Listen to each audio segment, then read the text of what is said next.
Coaches are missing a large part of the health and fitness puzzle if they are not considering hormonal balance. This video is going to make understanding the female hormones as a fitness coach super easy. But before I dive into all the details, go ahead, like this video, subscribe to this channel if you haven't already, and click that bell to be notified every time I post a new video on menstrual cycle health, nutrition, and fitness.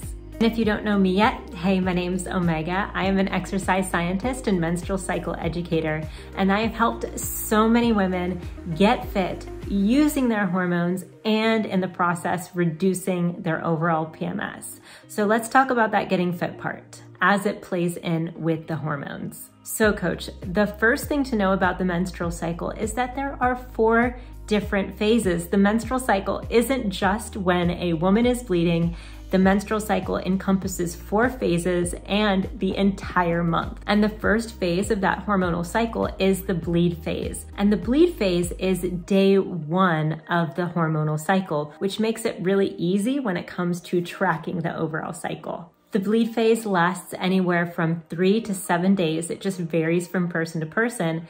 And the day that person stops bleeding, they are in the follicular phase. And the follicular phase is commonly characterized by a boost in energy and of course the fact that we stop bleeding. And the follicular phase goes until we ovulate. Now for most people, the day of ovulation is 14 days after day 1 of their period. I'll say that again. It's 14 days after day 1 of their period, but it could be different depending on the person. Now, ovulation is literally a moment in time, but the ovulatory phase can be characterized when estrogen and testosterone are at their highest. So that covers about a 3 to 4 day window for most people. After ovulation, core temperature or the basal body temperature increases 0.5 degrees. And that increase of 0.5 degrees actually tells us that we are now in the last phase of the cycle, which is the luteal phase. This is the phase where most people experience some sort of PMS. And if you as a coach want to understand how PMS impacts sports performance, I got a video on that here. I'll link it in the description box below as well. So we as coaches have the opportunity to understand and to meet our clients where they're at as motivation, energy, and even hunger changes throughout the cycle. After a person stops bleeding, when they're in the follicular phase, this awesome research article by Romero Parra points out that we have more delayed onset muscle soreness in this phase, as well as some strength loss. So pushing our clients really hard after they bleed is actually counterintuitive to strength, muscle building, and perhaps even fat loss goals. While in the ovulatory phase, remember, 14 days from day 1 of their period, estrogen and testosterone are the highest it will ever be in the cycle. So that's the time to really push your clients, and that pushing will result in an expansion of overall work capacity, leading to more strength gains, more fat utilization, and more muscle put on. After ovulation though, we might have a dip in energy as we enter the luteal phase. And this is completely normal.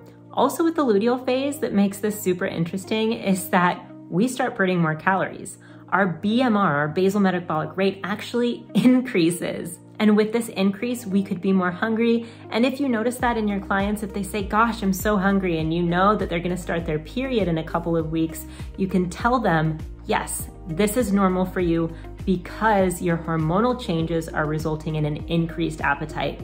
And you can tell them to go eat and be merry. Because if they don't eat, if they're trying to do a calorie deficit, they are more often than not going to fail because our body just needs more calories during this time. If you're a female with a menstrual cycle, tell me which phase you think you're in the comments below, and we will continue on. The 2 ways personal trainers can really get a grip on hormonal health. The first is simply ask when their period is in their initial assessment.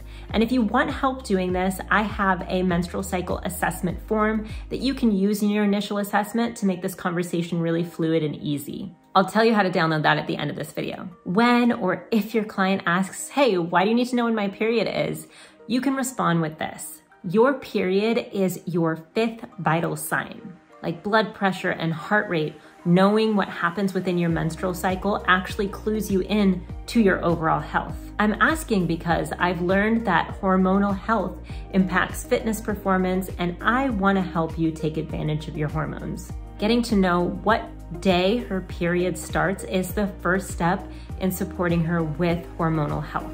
And like I said, the average menstrual cycle is about 28 days, but it can vary from 22 to 24 days all the way up to 32 or 34 days. Knowing the average length of her menstrual cycle is going to empower you to empower her get the most out of her hormones, especially when it comes to fitness.